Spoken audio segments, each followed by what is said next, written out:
Thanks for being here. Subscribe to Cheating Stories Best, so you don't miss new stories. He was shocked to the core when he suddenly discovered his wife in the arms of his own brother. Without further ado, he threw a picture of the two of them on the table. She begged for forgiveness, but it was too late. Even their daughter would soon turn her back on her. What caused this betrayal and what secrets will be revealed next? Find out in the shocking story of love, betrayal, and payback. Dave Pearson smiled as he looked up the door to his office. It was late Friday evening, and the happy Pearson Systems work family was bustling about in anticipation of the weekend. He was proud of all 33 of his employees at his company in suburban Philadelphia. His wife, Linda, was also among those present that day. She performed accounting duties, mostly working from home but often coming in on Fridays to hand out paychecks and keep in touch with the team. The company's chief salesman, Dave's brother Rich, was also there as his work week ended. Dave was proud of the way his family and employees worked together seamlessly to make his company a well-oiled machine. Indeed, Dave was happy. It's a shame that this feeling won't last long. Dave's office manager, Hannah Kemp, interrupted his pleasant thoughts by knocking on the door. "Boss, I'm finishing up and heading home. I was wondering if I could bring anything for tomorrow's party." "Hey, Hannah, who is this boss guy? You're the one who really runs the show here." "That's exactly it." "Well, can I bring you anything?" "I think Linda is in control." Seeing his wife nearby, Dave called out to her loudly, "Honey, do you have a minute?" Pretending to look around the room with a surprised smile, Linda answered with irony, "Honey, oh, are you talking about me? Who else could I have in mind?" "Smart girl." The three laughed as Linda joined them. Dave took the opportunity to maintain a light atmosphere. "Hannah and I were just discussing who's really the boss here. Everyone knows Hannah runs the show here." Linda said with a grin, "Everyone knows Linda wears the pants at home. Right, Dave?" I refuse to answer because I'm sure I'll get into trouble. "Smart move, darling. Besides, Hannah, our relationship is best when neither of us has pants." "Wow, guys, too much," Linda replied. "The way you walk, holding hands, kissing, and making eyes at each other is enough." Linda blushed when Dave answered, "I'm proud that we're still on our honeymoon even though we've been married for 17 years. I'm truly lucky in love." Linda's eyes welled up with tears and her lips twitched with emotion as a sweet, crooked smile appeared on her face. "Isn't he cute?" "Yes, honey," Hannah agreed. "Before you two decide to go private, I just wanted to ask if I could bring something tomorrow." "Oh," Linda came out of her love fog. "Thank you for the offer, but we have everything under control. Do we know exactly how many company employees will be there tomorrow?" Hannah looked at the tablet she was holding. "Looks like 28 employees, 26 of their significant others, and 31 children." Linda did some quick math in her head. "Okay, that's 85. Plus our family, the catering company is preparing food for 120, so there's enough for everyone." "Speaking of significant others, Miss Hannah, are you bringing anyone?" Hannah obviously forced herself to smile before answering, "No, I am alone." "Come on, girl, you're young and very attractive. We have a friend from church who would be a great match for you." "Linda, don't start with me." "Okay," Linda was about to answer when Dave interrupted her. "Sweetheart, leave Hannah alone. She's a grown girl." "I know, but..." Dave's face conveyed a stronger message than his words. "Okay, sorry, Hannah. You know it's out of love, right?" "Yes, I know," she replied. Hannah had so much more she wanted to say, but those secret words remained unspoken. Walking hand in hand through the parking lot, Dave and Linda looked forward to one of their favorite traditions and the busy weekend that awaited them. Dave asked the obvious question, "Did you place your order?" "Yes, of course. Mongolian beef for you, General Chicken for Ellie, and I'll try the Happy Family C's." "Great. I could have guessed Ellie's order, she always takes it." "Look at you, I wouldn't be surprised if you turned into a Mongol." "Very funny. Did you order different appetizers?" "Certainly." They got into the car and drove home. A few minutes later, Linda noticed that her usually talkative husband had suddenly fallen silent and was staring into the distance. Is something wrong, darling? He came out of his thoughts with difficulty. Well, not really. What's happened, Dave? Come on, tell me. We share everything with each other, don't we? Of course. It's just, you're scaring me. Oh, he laughed. It's just that, a little earlier, I was thinking about how wonderful everything is in my life, and I started thinking about tonight. You mean our regular Chinese movie night? Yes. Friday nights are the pinnacle of my week with my favorite food. Then we get cozy with my two favorite girls on the couch, watching a movie. Ellie is already 15 and growing up so fast that soon it will be just the two of us as a little family. What do you mean, just the two of us? She'll still be our little girl. She'll always be our sweet daughter. That's true, but in a year or two, our Friday nights will turn into her dates, then college, and soon she'll be living on her own. It'll just be the two of us. It's the curse of parenthood, darling. Children grow up. I know, but I don't have to like it. Well, look at it this way, when it's just the two of us left, we could have Chinese movie night. Ooh, I didn't think about that. They drove home with wide smiles, undoubtedly looking forward to the stormy and crazy evening ahead. Dave and Linda walked through the front door to the joyful scream of Ellie, who threw herself at her father with a bear hug. Their dog, Banjo, barked happily in excitement before running to inspect the bags of food that had fallen to the floor due to Ellie's heated encounter. I did it! I did it, Dad! My geometry grade is excellent. I told you everything would be fine, didn't I? I didn't believe you, but you were right. She kissed his cheek as her mother looked at them proudly. Linda knew that Ellie was Daddy's girl and agreed with that. She remembered being just as close to her late father and would never deny them such a blessing in life. The dinner passed in an atmosphere of energetic conversation, waving chopsticks, and delight in every bite. Once they were finished and the table was cleared, they headed into the living room for the best part of Dave's week. Whose turn is it to choose the movie for today? Mine, Ellie answered. I chose the old comedy you were talking about, but I haven't seen it yet. Dave laughed. Old? What, 2015? I thought you'd pick the next John Wick movie after my pick last week.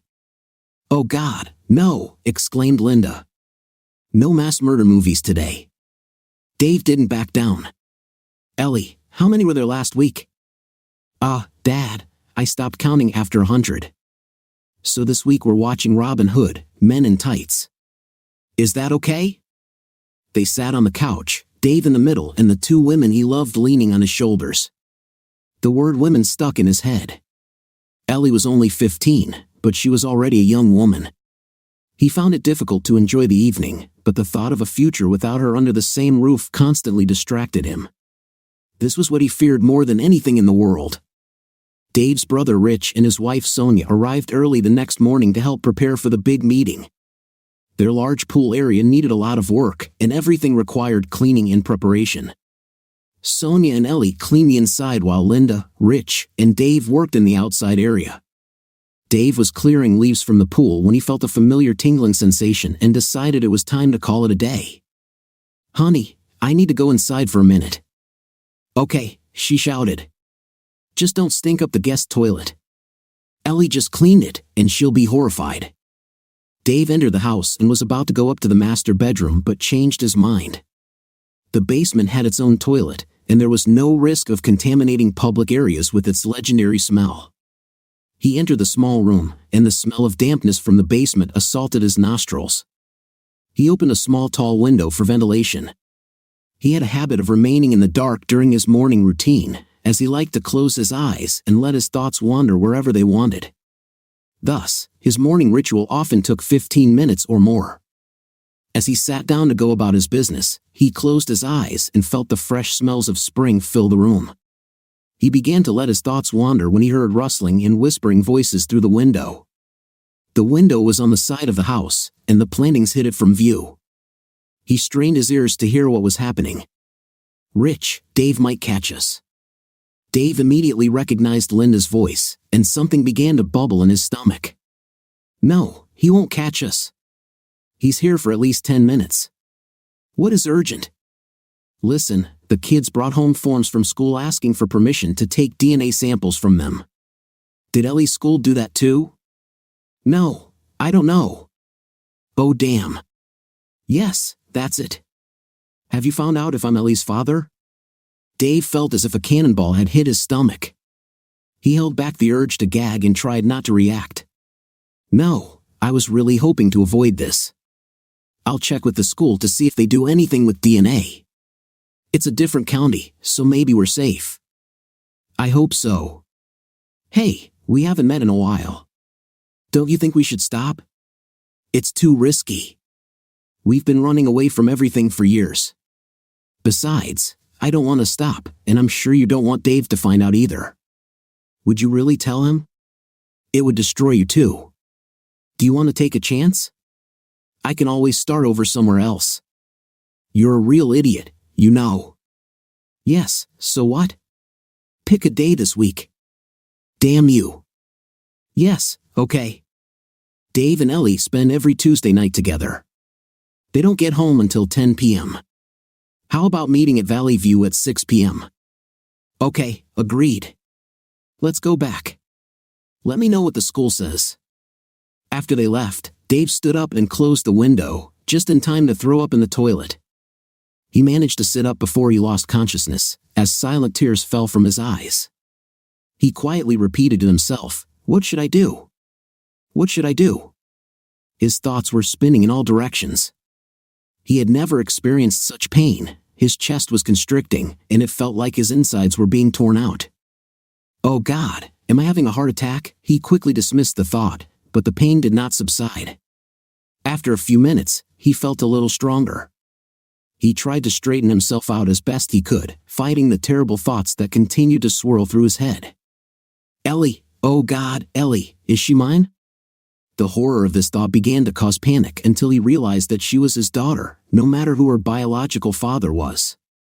But if the evidence pointed to Rich as the father, his brother would feel pain until he regretted being born at all. Who is Linda? I can't believe it. He tried to pull himself together. He needed time to think about the situation. He knew he couldn't face them now. 100 people were coming soon, and he needed to find a way to act normal. The problem was that he was a terrible actor and too transparent in his thoughts. After he had been in the basement for almost 20 minutes, he realized that he had to come out of hiding. What should I do? His mind refused to calm down. Ice, he whispered aloud to no one. He realized that leaving the house to get ice would give him precious time to pull himself together. He splashed his face with water and tried to hide any signs of his distress before going upstairs to begin his serious attempt at an Emmy-worthy performance. He saw Sonia when he came out of the basement. Sonia, if you see Linda, tell her I'm running out to get some ice. Of course, she answered cheerfully, not suspecting that her world would also soon collapse.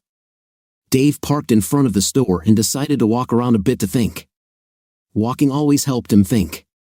He felt tears gathering in his eyes and angrily shouted, "Enough." He had never been an emotional person prone to crying, and it infuriated him that he could not control himself. He needed to control himself and think clearly. He needed a plan of action and a way to get through the party and the days that followed without letting his family know there was a problem.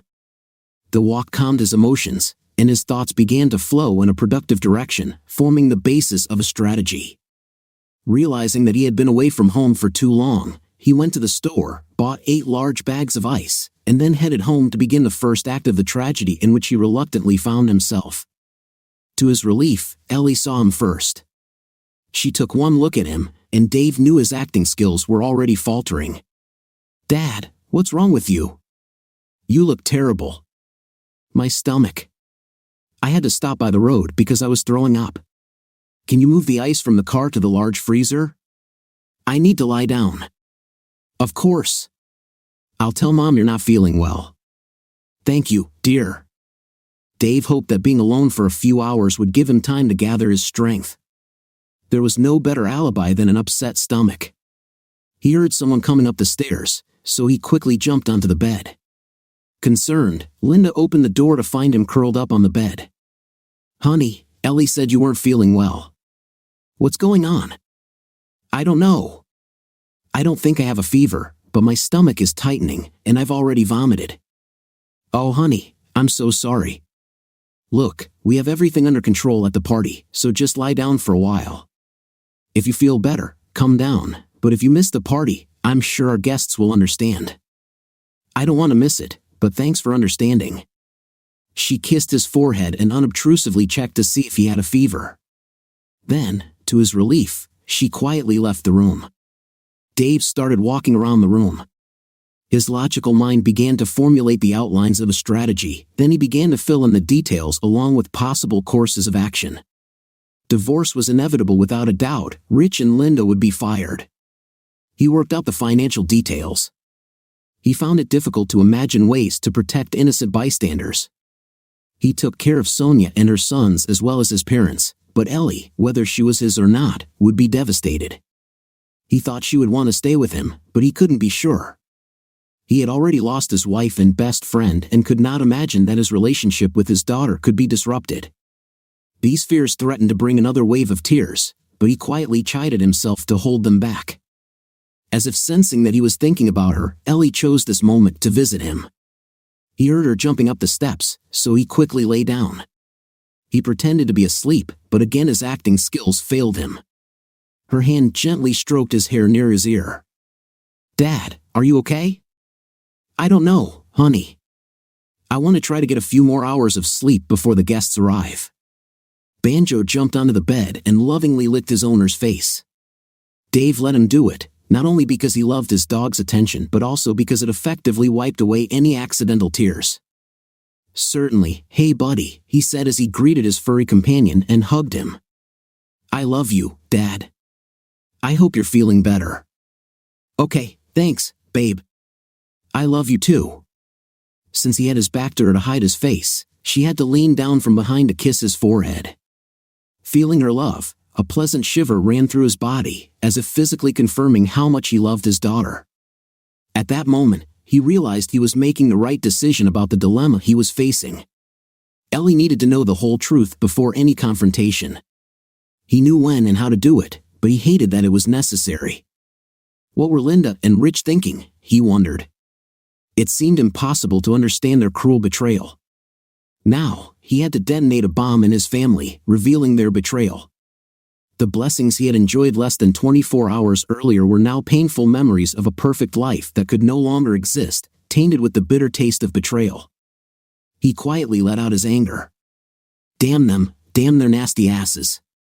Dave managed to be social with the guests, and luckily Linda and Rich were too busy to interact with him.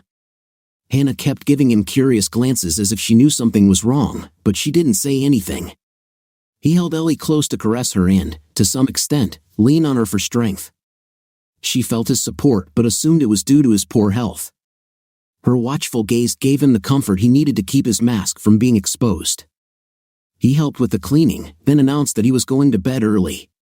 His decision to use the guest room was accepted by Linda, who had no reason to suspect anything. He was pleased that his plans for the first night had been carried out successfully. The next morning, the whole family went to church. In the middle of the sermon, Dave pretended to feel his phone vibrate and looked at the screen with a disgusted expression. Linda gave him a questioning look, to which he whispered, "Later." As soon as the service ended, she asked, "What was that message?" "The owner of Gupta Water Equipment needs my presence tomorrow for a meeting with a big client. He wants me to stay there until dinner, so I'll be back on Tuesday." "Where are they located?" "In Pittsburgh. I'll have to go this afternoon." "Are you feeling well enough? You looked pale yesterday." "Yeah, it's okay. I'll go separately so you and Ellie can stay." Dave was pleased with himself. They were safe for 2 or 3 nights. At his parents' dinner on Sunday, he stayed away from Rich. Linda was busy helping with food and talking with Sonia, so she didn't notice his distant behavior.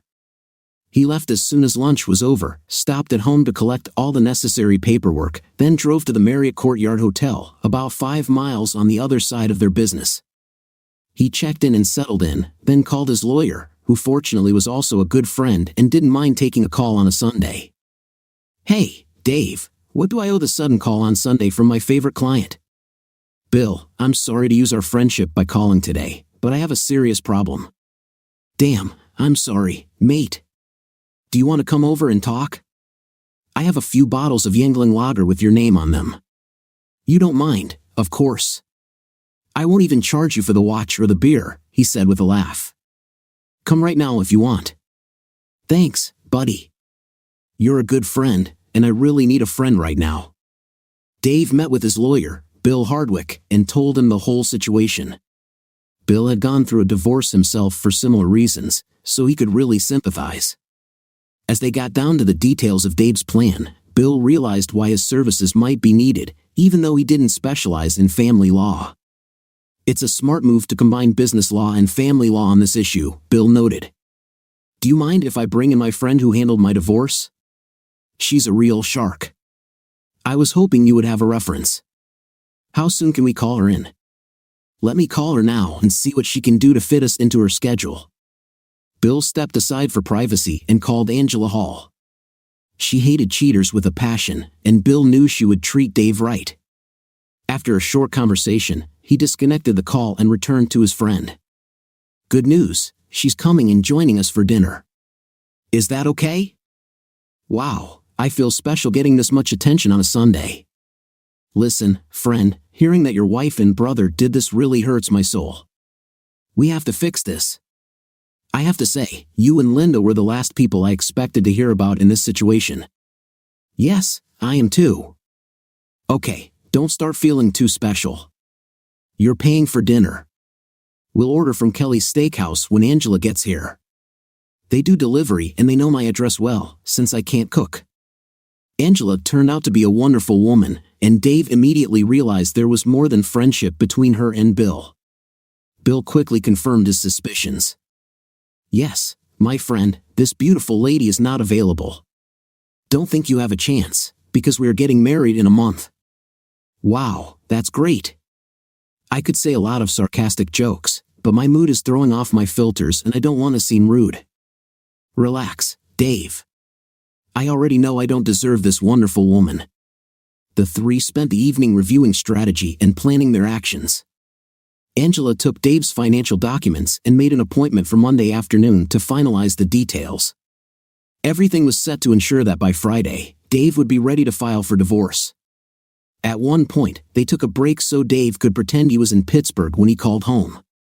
Hello, dear. I think you've already arrived. How are you feeling? A little tired, but okay. I quickly ate a burger and went to bed. Is Ellie around? Yes, right here, watching TV. Can you put it on speakerphone? Certainly. A minute passed while she handed the phone to her daughter. Hi, Dad. I miss you. You too, honey. I just wanted to let you know I'll be home in time for our Tuesday night. Oh, good. I was afraid you'd let me down. Never, honey. Dinner at a restaurant and a movie, that's it. Choose the movie you want to watch, starting around 7:30. Okay, certainly. Okay, guys, I'm going to bed. Love you both. After a chorus of love you, the conversation ended. Linda was a little disheartened that they hadn't talked longer but guessed the 5 to 6 hour drive had left Dave exhausted. Dave opened the window next to his hotel bed, hoping the fresh air would soothe his soul. Instead, strong odors from the dumpster below invaded his room. Appropriate, he thought, reflecting on the rotting mess his life had become. He slammed the window, threw himself on the bed, and spent the night haunted by the nightmare in which he lived. The next day, the meeting with Bill and Angela went well, and the evening call home was short and sweet. He claimed that clients were waiting for him for dinner. In fact, Dave sat in his hotel room, eating a burger with room service and planning his strategy for the next day when he would have to bring Ellie up to speed.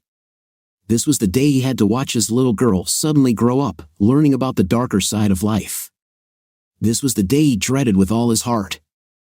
On Tuesday morning, Dave refined a few more points about his strategy and then met with a lawyer again to finalize issues related to the pending divorce and the severance package he planned to offer Linda and his ex-brother. He arrived at the office just after lunch to make it appear that he had just arrived from Pittsburgh. The sight of Hannah caused a surge of emotions he thought he had under control. Instead of immediately inviting her into his office, he greeted her with a hesitant smile and closed the office door behind him. "Pull yourself together," he said quietly to himself. Having a list of actions in front of him was a crutch to help him maintain his composure. Taking out his notepad, he reviewed the plan, took a deep breath, and called his friend and trusted office manager into the office. "Hi, Dave," she said with her usual smile, which quickly disappeared when she saw his face. A few silent tears rolled down his cheeks. He not only couldn't control them, but he didn't seem to want to either. "Oh my God, what happened? Are you okay?" She threw aside all office rules and rushed to hug the man she cared about, who was clearly suffering. "Dave, what happened? Are you sick or something? Please talk to me." "No," he answered in a trembling voice. "I'm not sick. Nobody is sick." Hannah pulled a chair towards him and took his hand, stroking his arm as she sat next to him.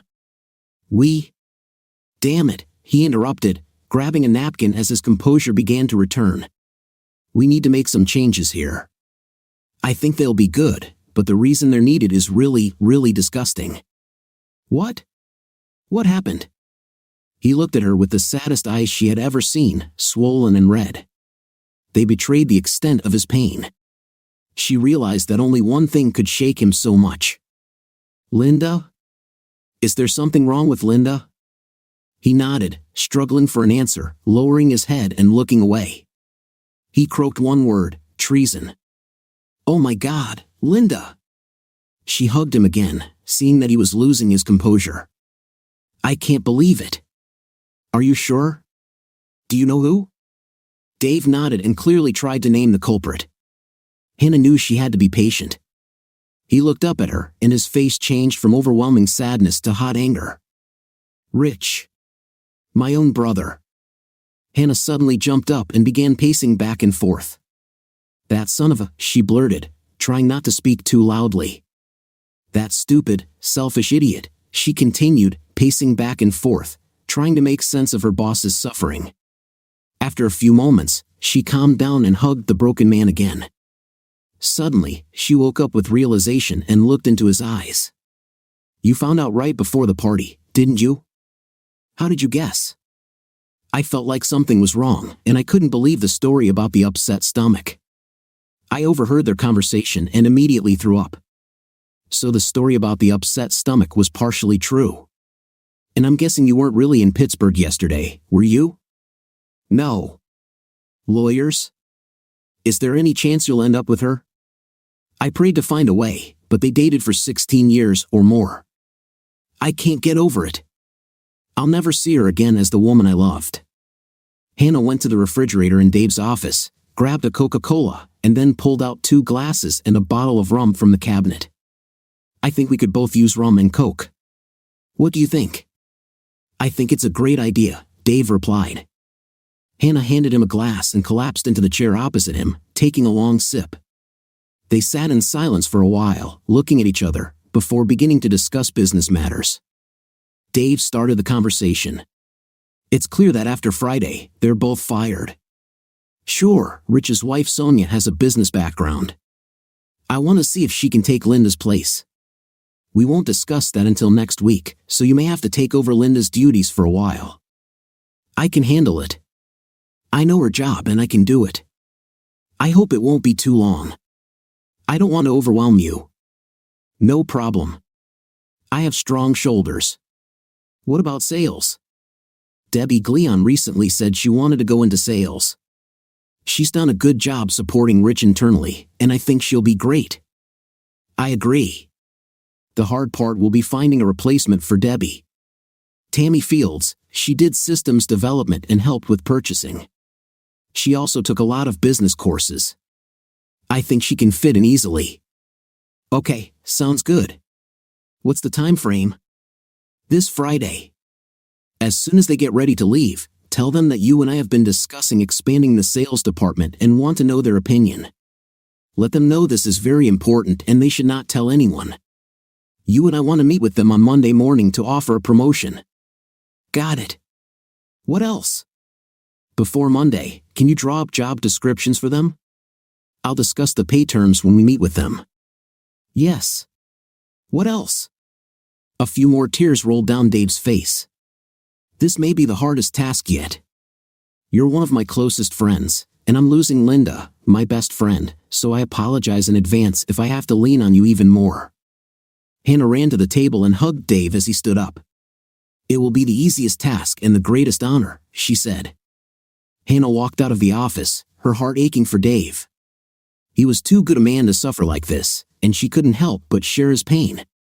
Linda walked aimlessly back and forth, pretending to be busy in the now-clean kitchen. She hadn't been intimate with Rich for almost a year and was trying to understand why she was still giving into him.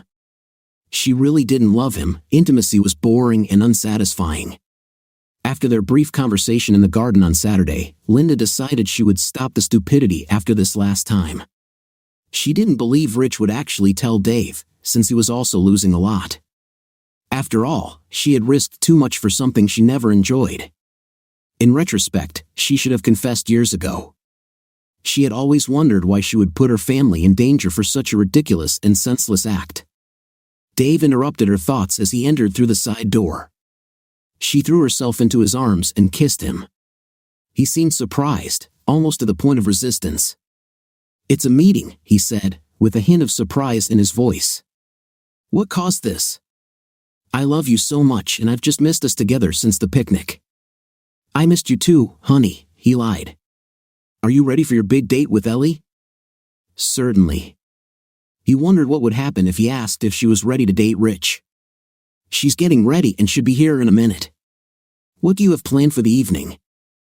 "I'm taking her to Vincent's Italian restaurant and then to a movie of her choice." "Do you have any plans for the evening?"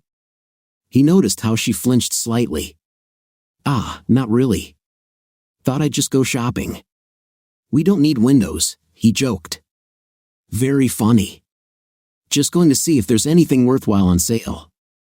"Well, happy shopping." He regretted his words as soon as they left his mouth. What was that supposed to mean? "What?" "Oh, nothing. Just trying to be funny." He noticed a strange twitching of her eyelid. Luckily, Ellie came down the stairs at that time and broke the awkward pause that was starting to grow.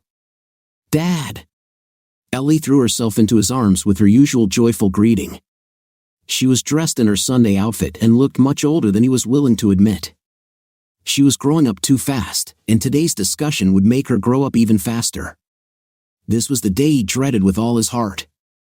"Baby, are you ready to paint the town?" "Paint the city? What does that mean?" "Just have a good time." Then yes, and with my favorite guy." When they left, Linda was overcome with emotion. She felt pride and love for Dave and Ellie, but guilt and remorse began to take over.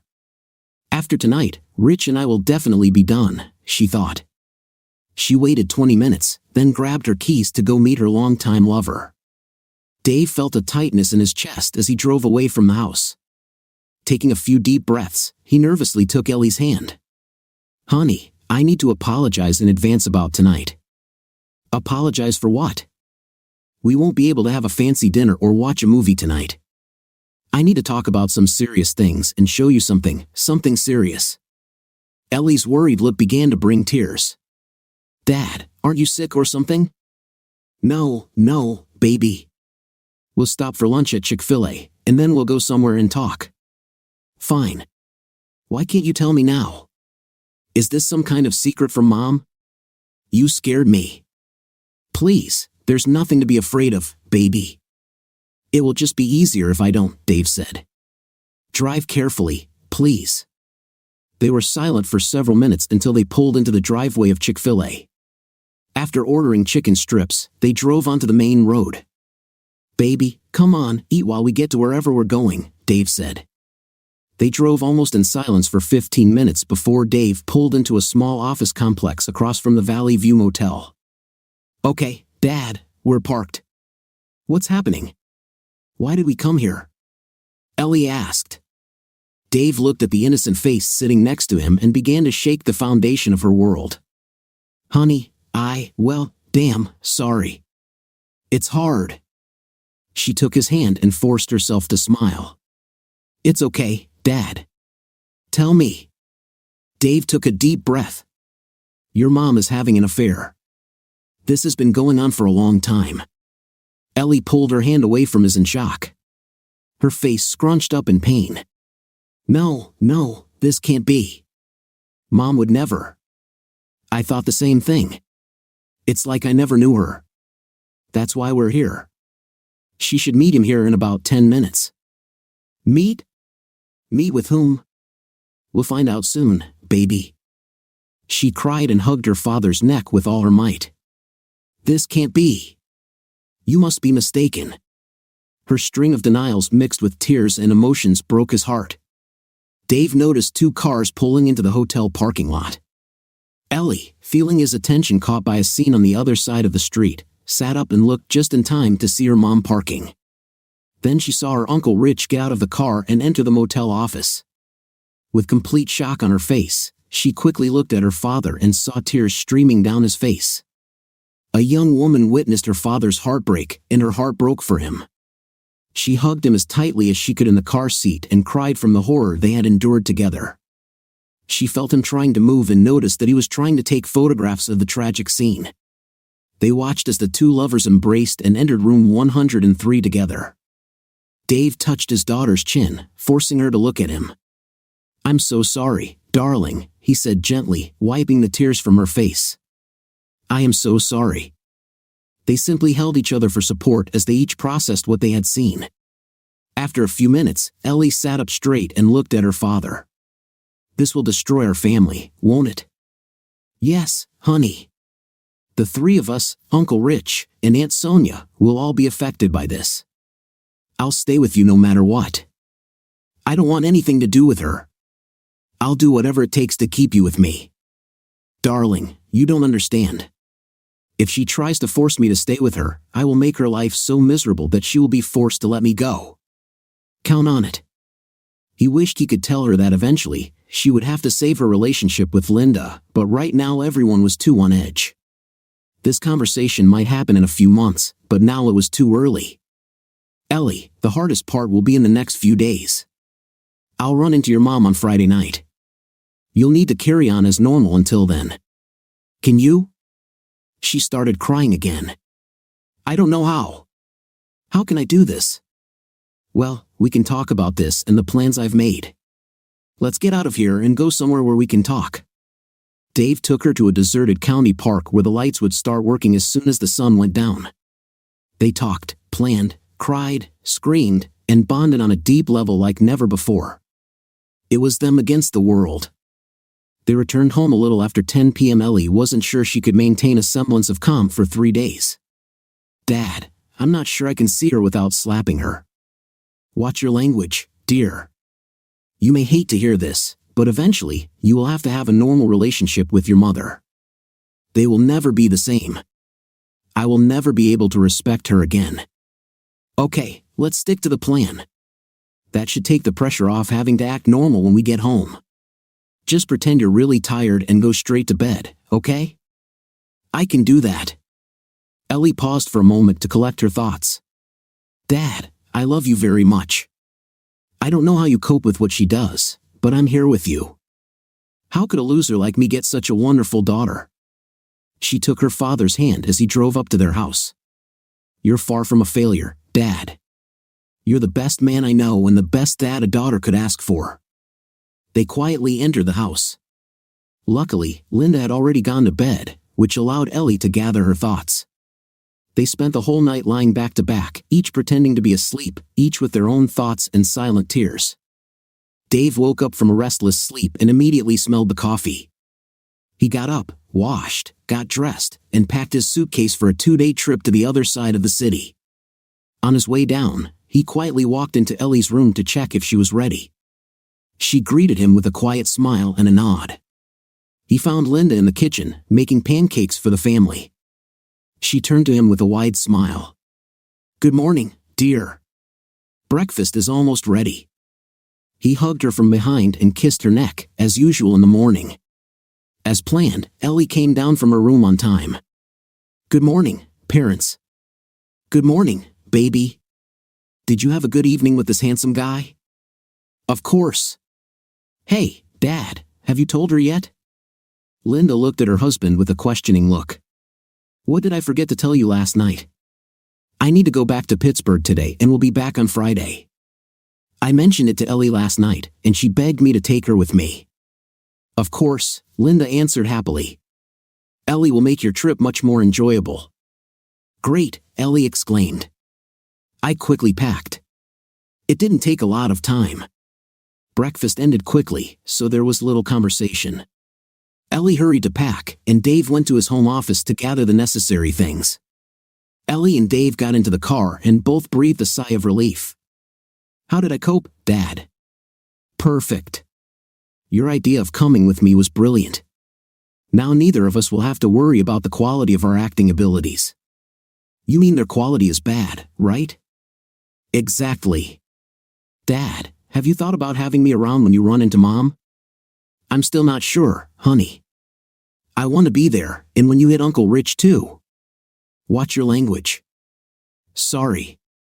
This whole situation just seems like it deserves a ton of swearing. Dave smiled, admiring Ellie's strength of character.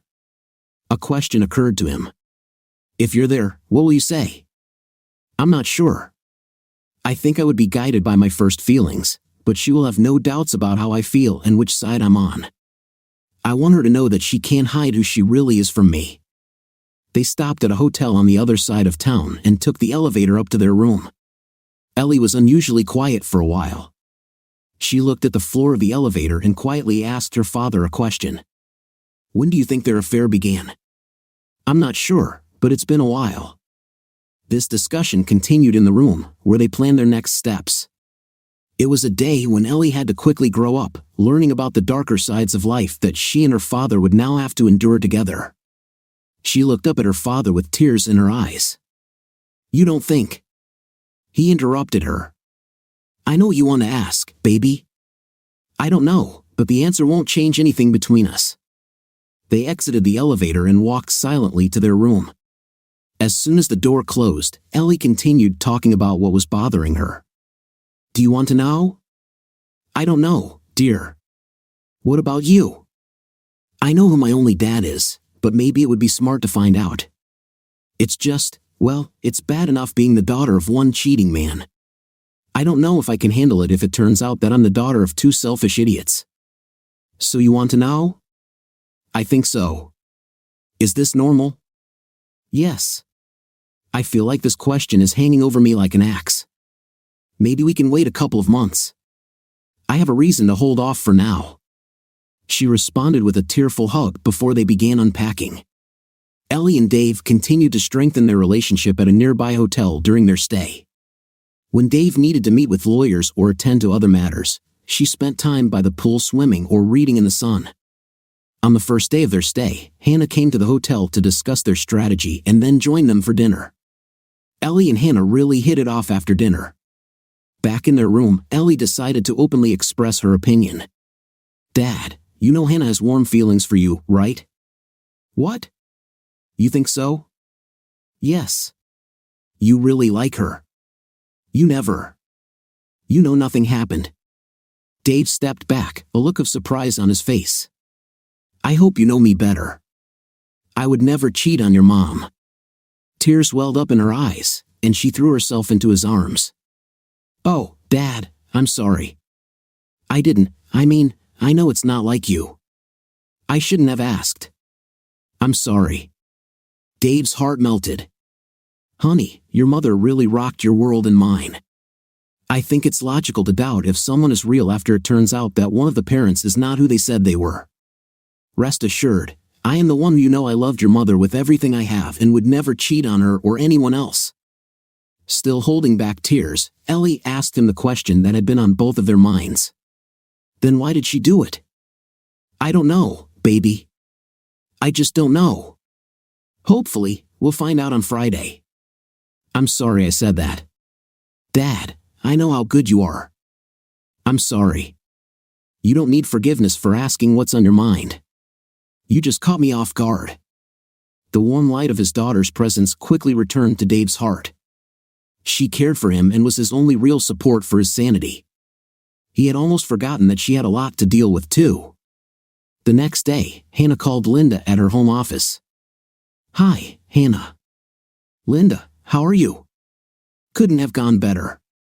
What happened? How's the end of the month going? Almost finished. Why do you ask? Well, are you planning to come to the office tomorrow? Our guy will need your laptop for the weekend to update the software and check for viruses that we had on the network. I plan to be there all day. I need to catch up on some files. Great. See you tomorrow, and don't forget to bring your laptop. Maybe we can have lunch together, considering your usual lunch partner is out of town. Sounds good. See you then. Hannah breathed a sigh of relief. She knew that her soon-to-be ex-girlfriend's life was about to change dramatically. She felt homesick for her and her family, but somewhere deep inside, in a place she had spent years trying to control, she felt a bright ray of hope. On Friday, the day that was supposed to be the day her family was destroyed, Ellie woke up and wiped her eyes. She looked across the room and saw her father with a cup of coffee in his hand, looking out the window at something special. She could see a few tears slowly rolling down his cheeks. "Dad, are you okay?" He looked at her with a forced smile, walked over to her bed, and sat down on the edge. He gently brushed her hair away from her eyes and kissed her forehead. "Am I okay?" "Not really. What about you? Are you ready for a really bad day?" "Yes," she said with a sigh. "There's no choice, is there?" "What do you mean, baby?" "You can't forgive her and stay, can you?" "I would if I could. I've struggled every minute since this fell upon me, asking the same question. But all these years, all this secretiveness, all her pretending to be loving and faithful. I just can't see her as the same woman I loved and married. Even if it was a random isolated incident, I think I would find a way to forgive it. But it's more." They hugged each other and looked for support. Ellie whispered in his ear, "Thanks for including me. I'm glad I know what's going on. I'm not sure I could handle waking up tomorrow and suddenly finding out." He pulled away from the hug and looked into her teary eyes. "Baby, some might think it's wrong of me to act like this and include you in everything. I really needed your support, and your maturity for a 15-year-old girl is amazing. Are you okay with my dad by my side?" "I'm fine." "Then I'm good too. What do you say we start this storm?" "Language, Dad." "Sorry, baby." After a light breakfast, which they both barely touched, they showered, packed their things, and checked out. They drove to the lawyer's office and were glad to see both Bill and Angela there. His legal team spent a lot of time talking to Ellie and were clearly impressed with the young lady's calm and collected personality. The four of them reviewed the divorce papers and other documents. Ellie was passionate about being part of the revision team and had good questions and suggestions. Angela felt she had to make a comment. "Ellie, you seem to really understand and have a knack for it." "Actually," Ellie replied, "law interests me. Those are my favorite TV shows." "Of course," Bill added, "the practice of law is actually very different from television." "Oh, I'm sure," Ellie said, "but I still think it's something I'd like to do." "I have an idea," Angela suggested. "When you're older, maybe you'll want to work with me, helping our paralegal team. It'll give you some insight into the legal profession." "Yes, that would be great." Watching Ellie interact with Bill and Angela gave Dave confidence in his heart that she was fully capable of getting through this major storm. She'll be fine. The four enjoyed a light lunch together. Then Dave and Ellie did a few more things. They arrived home about half an hour before 3:30 p.m. At this time, the weight of what was about to happen seemed almost unbearable, and their awkward silence added to the pressure. Dave organized the evidence and documents on the dining room table, then convinced Ellie to play cribbage to kill time. They had an hour before the family was to be broken up and destroyed. The sound of the garage door opening alerted Ellie and Dave to take their seats at the table. There was no more pretense, no more masks. Everything became real, very, very real. Linda came through the front door with bags in her hands. "Chinese food is here. Let's get the party started." Then she saw the gloomy faces of her daughter and husband sitting at the dining table. "Hey, you two. What's wrong?" Quietly but insistently, Dave said, "Sit down, Linda." She hesitantly walked up to the table and started asking, "What's going on?" Then she saw a photo of her Tuesday night meeting with Rich. She almost fell into her chair. She composed herself as tears began to fall, and an expression of excruciating pain darkened her face. Lowering her head, she began to repeat, "No, no, no, no." Collecting herself, she looked up and saw the two people she loved the most just sitting silently, looking at her. The intense look on their faces clearly expressed their contempt for her. "Please, Dave, don't do what I deserve," she said quietly between sobs. She grabbed a tissue from the box they had placed neatly on the table and tried to wipe away enough tears to clear her distorted vision. After a moment of anguish, Dave softly asked, "What do you think you deserve?" She cried harder as she blurted out, "Please don't leave me. Don't throw me away." "You mean how you threw away our marriage, our family?" "Oh God, please." "It was a terrible mistake," she cried calmly. Dave asked quietly, "How long did this bug, as you call it, last?" She hesitated, wondering if she could avoid answering. Unsure of what Dave already knew, she tried to answer cautiously. "It doesn't matter. Once was enough. Please, Dave, can we get over this? It doesn't matter." "Are you serious?" She flinched at the harshness and volume of his response. She finally admitted to herself that he knew. She didn't know how he knew, but he knew. "How long?" he shouted. She lowered her forehead to her hands, her elbows resting on the table.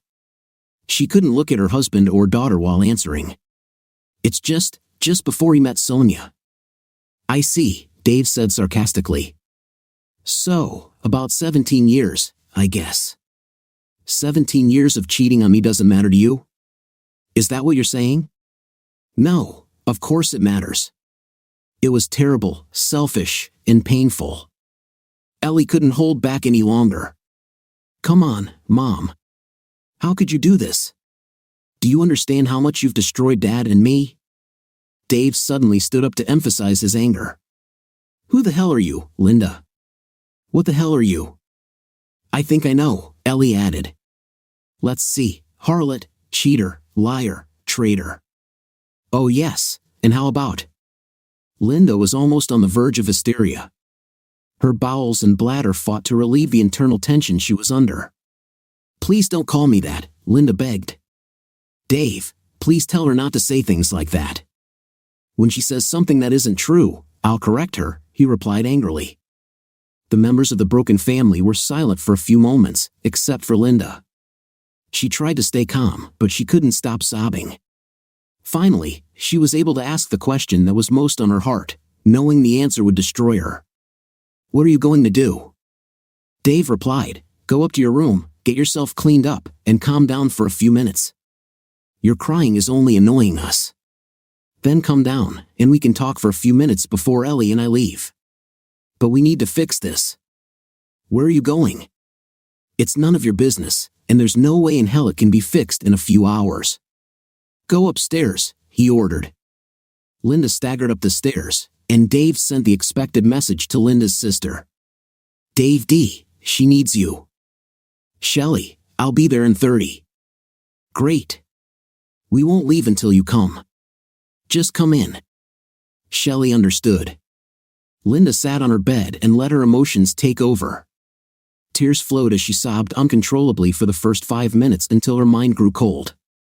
As the tears subsided, so did her thoughts. She began to think of ways to keep her family together. She laid her head down on the bed, and realization hit her, this wouldn't be her bed anymore. She had destroyed everything for no reason. A new wave of tears appeared. 20 minutes later, she came downstairs, still clearly stressed but more collected. She sat silently, looking modest and bashful. She was glad that Ellie was not present for this part of the conversation. She waited for Dave to take the initiative. "First of all, I think you understand that you are fired." Linda's tears appeared again. "Why? I'm good at my job. Why fire me? Do you really need to ask? I don't know who you are anymore or if I can trust you. Plus, frankly, I don't want you around." She looked down to compose herself, then asked, "What else?"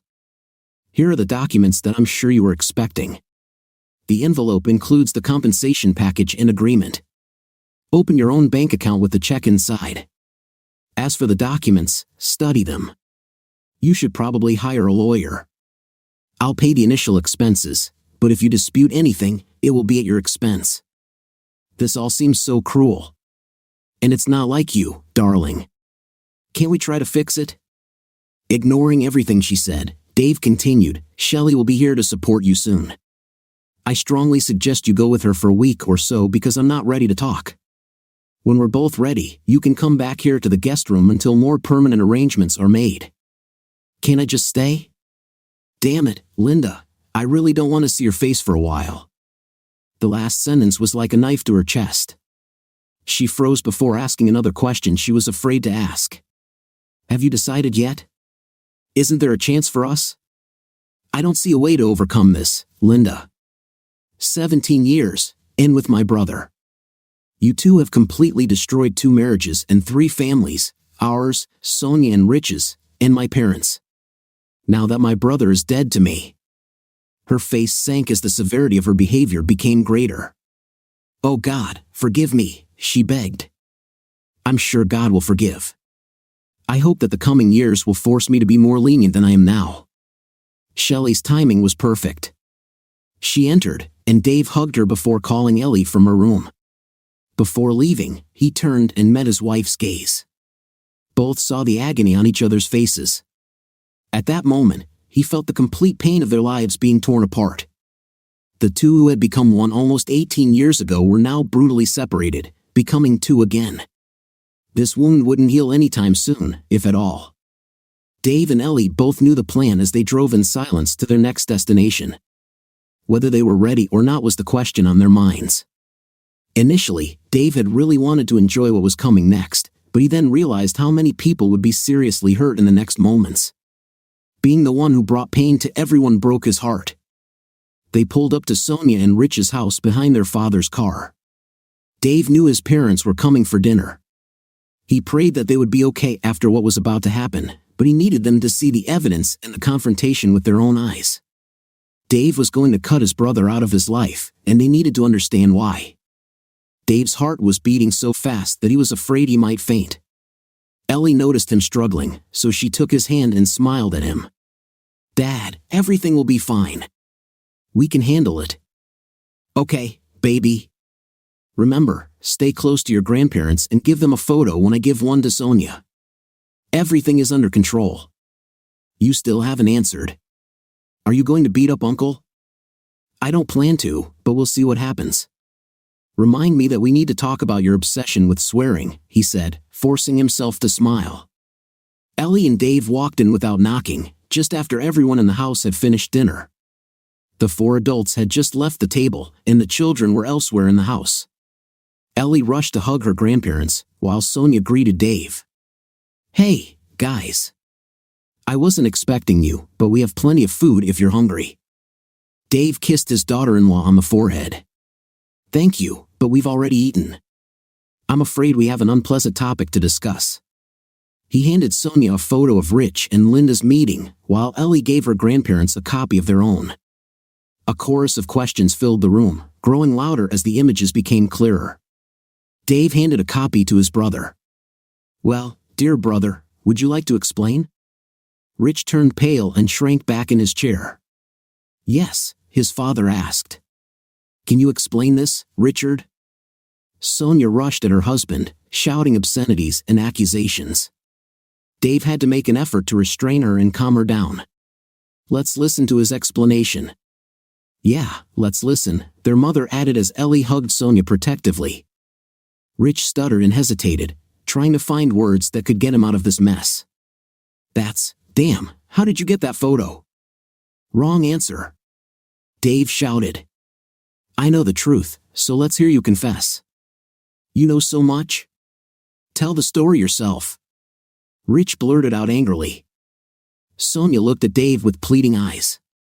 Dave, please. Okay, this scumbag and my wife were having an affair, not just a passing fling. Oh no, they've been dating since before he even met you, Sonia.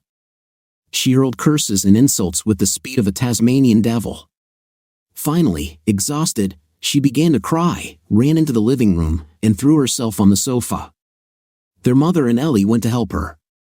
Their father walked up to Rich and, standing uncomfortably close, asked him with an undeniable tone of authority, "Is this true, Richard?" Rich looked up at his father, his face full of tears, and simply nodded. "You dumb, how could you do this to your brother and your wife?" "Damn, son, I don't know how I could be more disappointed. You're a complete disgrace." "I'm sorry," Rich pleaded. "I'm so sorry." "Dave, forget it," Dave blurted out. "There's nothing you can say to make this situation better. You're dead to me, man. I never want to see you again. And by the way, you're fired." "Dad," Dave continued, "I don't have a brother. Do you understand, son? Cool down a little. I do not have a brother. I never want to see him at Sunday dinners, holidays, weddings, or anything else. If he appears too often, I will assume that you have made your choice clear. Okay, son, I understand. But don't expect your mom and I to reject him the way you're about to. I understand that. Just don't think it's something you can fix." Sonia led the women back to the dining room, screaming at the top of her lungs, "I put up with your crap, and this is how you treat your family? Get out, pack your things, and leave now. Come on, Rich," their father ordered. "And don't think that you'll stay with us. None of us want to see you right now." Rich looked at his father with tears in his eyes. He glanced at his mother, hoping to find tenderness in her gaze, but saw only contempt. He got up from the floor to collect his things. Dave gave him some final instructions before leaving the room. "Listen, you show up at Billy Hardwick's office at 10 a.m. on Monday. Give your company card to him, and he will give you your pay packet. Please read the terms and conditions carefully. Now I need the keys to the office. Hannah and I will put your things away, and Bill will have them for you to pick up." Rich took the office keys from his pocket, took them off the keychain, and, without looking him in the eye, handed them to his brother. Dave then walked over to Rich's computer bag, and Rich tensed in panic. "I'm taking your computer," Dave said. "No," Rich said anxiously. "My things are in there. I can't allow a former employee to have access to company equipment or information. Anything personal that's here will be with Bill when you come in on Monday." "No!" Rich shouted. "Give it to me for a few minutes." Rich's reaction alarmed Dave. More than ever, he was determined to take the computer bag before Rich could get to it. "Remember, this is company property, and it's coming with me. Stand back." Rich, in complete despair, rushed at his brother, and they got into a fight. Dave came to his senses as he looked around the scene. "Sonia, I'm so sorry I threw this at you so suddenly. Can we talk privately this weekend?" "I think so," Sonia said, her voice subdued. "Mom, Dad, sorry about that," Ellie said. "We understand," his mother replied. "We'll talk later." "Okay, yes, I'd like that," Dave said. Turning to his father, he asked, "Could you and Mom stay behind to help Sonia and make sure this idiot leaves peacefully?" "We can handle it, son." "Take care of your family," his father said. "You mean what's left of her?" Dave said. "It's just me and Ellie now." "We're here for you too, son." Ellie and Dave drove away in silence. Dave had some regrets about the scene he had caused, but a large part of him was glad he could take his anger out on a deserving target. Now, a more urgent concern quickly took over his thoughts, and Ellie noticed it too. Why is Uncle Rich so angry about the computer bag? What's in there? "I'm thinking about it too." "Maybe let's go home and find out," Dave said. "Dad, are you okay? You were a little out of it." "I guess I really wasn't myself," Dave admitted. "Right. Absolutely. But you probably liked it," Ellie said. He looked at his daughter, and they exchanged knowing smiles. Rich was left alone by his family and began packing his belongings into several suitcases and trash bags. He was upset that his long-term affair had been revealed, but what annoyed him most was that Dave had taken the computer bag he needed. He made sure no one saw him loading a metal box into one of the large suitcases. He would need its contents to survive for a while. Having loaded everything, he left his house without saying goodbye to anyone. He needed to get as far away as possible, so he headed north on the Pennsylvania Turnpike Northeast Extension.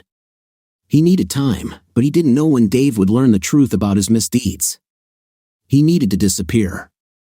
Rich didn't work well under pressure, so his plans were thrown into disarray. He wanted to find a small town in Wyoming or perhaps Idaho. He thought he could rent a cheap place for cash, unload, and then drive further west to get rid of the car. To return to the rental apartment, he would have to steal a car or motorcycle. Another option was to take a train or bus, which would not involve the local police. Even more urgently, he needed to buy a computer, but without the file that was on Dave's laptop, he didn't know how to access his accounts. Damn, he cursed to himself. How quickly did things go to hell? In his haste and panic, Rich missed two important things. One was lying on the console next to him, and the other was directly above his rearview mirror. Dave realized that he and Ellie hadn't eaten dinner, so he stopped for fast food on the way home. They arrived at an empty house. On one hand, they were glad that they didn't have to deal with Linda, but they already felt a gap in their lives due to her absence. After eating, Dave took his brother's computer bag to his home office and began examining its contents. Everything seemed normal until he found an envelope that didn't look right. The envelope had the logo of one of its major clients, Brandy Water Processes. There was nothing written on it. He opened it and found a check for $19,900, addressed to Rich's cleaning services. It didn't take long for Dave to come up with various scenarios that could explain this. It was a bribe. "Rich, what have you been doing?" he asked aloud. Finding no other documents in the bag, he turned on the computer using his administrative password. It didn't take him long to find a file that a novice might consider hidden, but Dave was no novice. Realizing what he had discovered, he made another call to Bill, his lawyer friend. "Dave, I was hoping you'd call. How did your encounters go?" "As expected. I have new data and, once again, I need your help. And this time, it's urgent." "Is it as urgent as tonight?" "Probably. Can you come over? I really don't want to leave Ellie alone. Should I bring Angela with me? It's not related to divorce, but she's always welcome." Bill Hardwick arrived 25 minutes later to find out what his friend's latest crisis was. Dave showed him the receipt and the contents of the computer file. "What do you think, Bill?" "You already know what I think, don't you? Bribery and blackmail. At a minimum, possibly tax evasion and other crimes. These are federal charges, so the FBI will need to be involved. This also means a guaranteed prison sentence. What should I do? Let me call a friend at the bureau. If what you're saying about Rich's condition is to be believed, we need to act quickly. He's definitely a flight risk." Bill left a message on his friend's FBI answering machine and returned to Dave, who was waiting for him. "Okay, my friend, I expect him to call in the morning. We will need to meet with him as soon as possible. Let me take the bag with the computer and the check, since it's possible that Rich will try to take them from you." "Good idea. You know, Dave, most people pay extra for legal services on weekends and outside of business hours. It has become a habit," he said with a laugh. "What surcharge do you mean?" "Oh, I don't know. How about a bottle of Balvenie 14-year-old single malt?" "Agreed," my friend said as he walked out the door. A thought occurred to Bill. "Oh, Dave, I guess we shouldn't give Rich the retirement agreement the way it's written." "Good point. I don't want to suggest FBI involvement. Can you add a delay in payment, perhaps based on expense reconciliation or something like that?" "Yes, I can do that."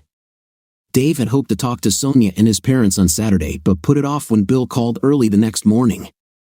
They had a meeting at 10 a.m. with Agent Steve Major at the FBI office in Philadelphia. Ellie gave him no choice about her participation. They were together and faced problems together. Dave and Bill showed the evidence to the agent, who then called his boss, Jack Sims, to a meeting.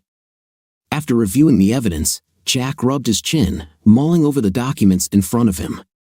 "We have a spreadsheet with all the bribes, an outstanding check from the last one, and offshore account details." "How much is there?"